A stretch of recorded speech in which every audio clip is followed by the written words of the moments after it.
Do you ever wish it was time to draft your real fantasy football team? Me too. I cannot wait for my real drafts. But in the meantime, we can pretend, and that's what I'm going to do today. I'm going to draft a team, but I'm going to make all the picks, the top 36 picks. I'm going to show you exactly who I would pick at each spot in each of the first 3 rounds, and I'm going to give you my thoughts why I would pick each player. Now, before I get into that, even though we can't draft our real teams yet, probably, we can practice and we can do mock drafts with other real people, including myself and Pierre, which is a ton of fun and a great way to practice for your real drafts. All you got to do is go to flockfantasy.com/endgame. You'll get 30% off any subscriptions. It'll give you direct, instant access to all of our mock drafts that you can get in before anybody else does. Plus, you're going to get access to our redraft course, which is going to help you crush your draft, help you in your season with waiver wires and trades, and you're going to get to come on our weekly live stream where we can help you set your exact lineup and make sure you have the best possible team and the best possible chance to win. Check it out, flockfantasy.com/endgame, 30% off any subscription. All right, so let's have some fun here. Let's draft the top 36 players in fantasy. I'm going to assume a PPR league where you only start one quarterback, you only start one tight end and a flex. These are, in my opinion, the top 36 players that should get drafted in your fantasy leagues. All right, let's start with the number 1 pick, and I got to go with Justin Jefferson. He's been our number 1 pick all offseason long. No reason to change now. An absolute monster. I think the addition of Jordan Addison only helps as now teams can't double and triple team him. At number 2, I'm going to go with Jamar Chase. Has been a monster whenever he's healthy. I think this year, year 3, we see the best Jamar Chase we've ever seen. Wouldn't completely surprise me if he outscored Jefferson, but I got to have him one spot below at number 2. At number 3, I'm going to go with my first running back, Bijan Robinson. Look, say what you want about he's a rookie, he's never played. I don't care. This guy's going to be what Christian McCaffrey used to be, a running back 1 and a very good wide receiver as well. 250 to 300 touches, 10 plus touchdowns, well over 50 catches. He's going to be a monster. At number 4, going back to wide receiver with Tyreek Hill. I just love the ceiling Tyreek Hill gives you on a weekly basis. He can win you matchups by himself. It seems like Tua is healthy. We have to bet on Tua being healthy, so I got Tyreek Hill here. Now at number 5, sticking with wide receiver, I'm going with Cooper Kupp. In the games, he's been healthy and played with Matthew Stafford. He's been nothing but incredible. Has a super high floor. Maybe doesn't have the ceiling of Tyreek Hill, but one of the highest floors in all of fantasy football. I'll happily take him here at 5. At 6, going back to running back, now I'm going to take CMC. And look, if you want CMC over Bijan, that's fine. We're just talking about a guy here, a lot more touches under his belt. I think more of an injury risk than Bijan, but both great running backs. Both should be absolute studs. This is where I have CMC. At pick 7, going back to wide receiver with CeeDee Lamb. Absolutely love CeeDee Lamb this year. I've said it many times. If one of those top 4 guys isn't the number 1 scoring wide receiver, it's probably going to be CeeDee Lamb, so I'll happily take him here. And then kind of an old reliable wide receiver here with Stephon Diggs, with Josh Allen. He's been absolutely tremendous every year. No reason to think that changes this year. They didn't do anything significant in this passing room to make you think he won't have a massive target share. This is where I'm going Diggs. And now it's time for the tight end, Travis Kelce. This is where I'm comfortable taking Travis Kelce. Once the kind of top 2 running backs are off the board and the wide receivers that I feel really good about are off the board, this is where I'll go with Travis Kelce. And just to let you know, if you don't want to watch the rest of the video, he's the only tight end I have in my top 36. I'm not drafting any other tight ends in the first 3 rounds. They're just not worth it. If you don't believe me, go back and look at tight end scoring year over year and see how many points per game the other tight ends average. It's not enough to be a 3rd round pick. Kelce, my only tight end in the first 3 rounds. Then at number 10, I'm going back to running back with Austin Eckler. It looks like he's going to be back with the Chargers. They didn't do anything to bolster this running room. He should get plenty of chances to score touchdowns, catch plenty of passes. I think this is a great spot for him. Now that we get towards the end of the first round here, this is where I'm comfortable taking Garrett Wilson. We know he's got Aaron Rodgers this year. Aaron Rodgers will likely target him a ton. He's an upgrade over any quarterback Garrett Wilson played with last year. So at the end of the first round, that's where I like Garrett Wilson. And I like him slightly more than A.J. Brown simply because A.J. Brown, we saw it last year. There's going to be weeks where Devonta Smith is a guy. There's going to be weeks where A.J. Brown is a guy. Garrett Wilson is probably going to be the guy every single week. That's why I have A.J. Brown one spot lower. Back to running back here with Jonathan Taylor. I'm not worried about Anthony Richardson. I'm not worried about the down year he had last year. I think he bounces back big time. I think this offense runs the ball a ton. I think he scores a ton of touchdowns. More than happy to take Jonathan Taylor at the start of the second round. All right, back to another young receiver, Chris Olave. I've been talking about him a ton. I think people are much higher on Garrett Wilson than Chris Olave, and they shouldn't be. These guys are a lot closer in every way than people think, and Derek Carr can definitely support him as an elite wide receiver, so I'll happily take Chris Olave early in the second. All right, now we got a couple of running backs, starting with Josh Jacobs. Gotta like Josh Jacobs this year. Basically playing for a contract again under the franchise tag. With Jimmy G there, he should still catch a ton of passes. He's going to be the only running back they use. Love Josh Jacobs in this spot.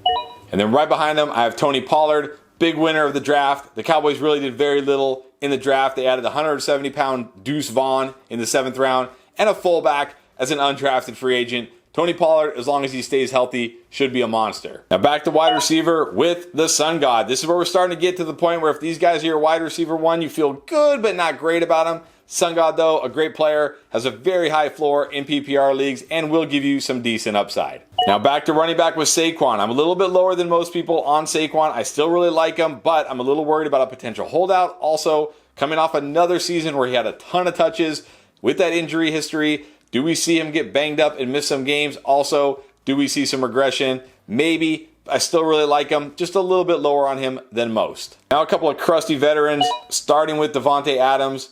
With Jimmy G there, Jacoby Myers, drafting Michael Mayer, I do wonder if he gets targeted as much and as well as he did with Derek Carr, especially those down the field targets. Not really Jimmy G's game. I think he does take a step back this year.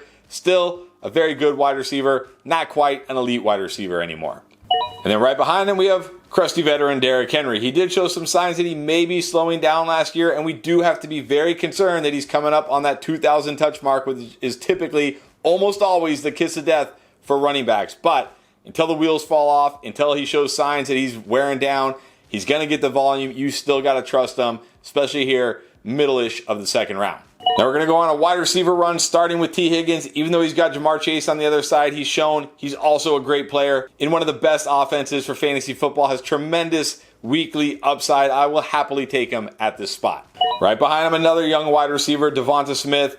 Balled out last year, had many weeks where he was better than A.J. Brown. I think we see that again this year. If you can get him late in the second like this, you got to do it. And then one more young, tremendous wide receiver with Jalen Waddle again. Can win you weeks by himself in one of the best offenses for fantasy. Get him at the end of the second round, it's almost a slam dunk. Then I'm going to end the second round with the running back, Ramondre Stevenson, another big winner of the NFL draft. All the Patriots did was bolster the defense, and that's about it. So he should be the focal point of the offense. Caught a ton of passes last year, should catch a ton of passes again. Gotta love him, especially in PPR leagues. Then right behind him, I have Amari Cooper. Yes, he's more volatile. He'll be up and down, but he'll have some monster weeks that help you win matchups. And with Deshaun Watson having a full offseason and being better this year, at least I think so, I think we see a very good Amari Cooper and a more consistent Amari Cooper. All right, another running back here early in the third. It's my guy, Najee Harris. Definitely a disappointing season last year, but I do think that Liz Frank injury was much worse than they let on. You look at him second half of the season, he was much better. That's the Najee I think we see this year. I do worry that with Kenny Pickett, he won't catch as many passes as we'd like to have that top 5 type ceiling, but still a rock solid running back, especially in the third round. And now I'm going to cheat, and I'm going to take 3 straight quarterbacks. Now, I don't think these 3 quarterbacks should go back to back to back like this. Some players are going to want a quarterback early, some aren't. I'm just going to put them here because I don't think there's a big difference between the 3 of them. You can argue the order any way you want. I like Jalen Hurts the best, then Mahomes, then Allen. You don't like that order? That's fine. You don't need to go in the comments, tell me it's ludicrous that I have Jalen Hurts first and Josh Allen last or whatever. The point being, these guys are pretty much all the same. If you have one of these guys, you're feeling great at the quarterback position. This is where I'd start considering taking my first quarterback and early quarterback. So I'm going to put them all 3 in a row, and you can pick whichever one you want. Now, after the quarterbacks, I'm going back to wide receiver with DK Metcalf. He was great with Geno Smith last year. We're starting to get that range of guys where you want these guys to be your wide receiver 2, not your wide receiver 1. They have upside, but they're also going to have plenty of down games that aren't really going to help your team. But DK Metcalf, still a great player.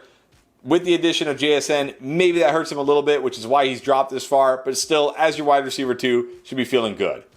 Then we have another wide receiver who really had a down year last year compared to the year prior. That's Deebo Samuel. I certainly have some concerns about Deebo Samuel, but I think at this point, you got to take the chance that this guy is a good enough, talented player to at least bounce back in some way this year. So I think at this spot is where I feel comfortable taking Deebo Samuel. Now let's go back to running back with Nick Chubb.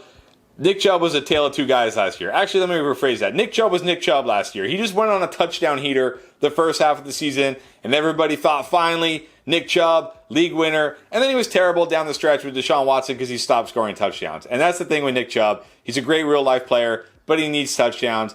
And with Deshaun Watson and this offense likely throwing the ball more, I think we see more of the Nick Chubb who's just good, but not great for fantasy, but still, at this point, definitely worth it for Nick Chubb. Now a couple of boom-bust type wide receivers. Mike Williams, I think he's going to be better in this offense this year. No Joe Lombardi. I think they throw the ball more down the field with Kellen Moore as the OC. I think that only helps Mike Williams. Quentin Johnston doesn't worry me. He's a project. I think he's more of a year 2 guy than a year 1 guy. I think Mike Williams has one of his best seasons ever.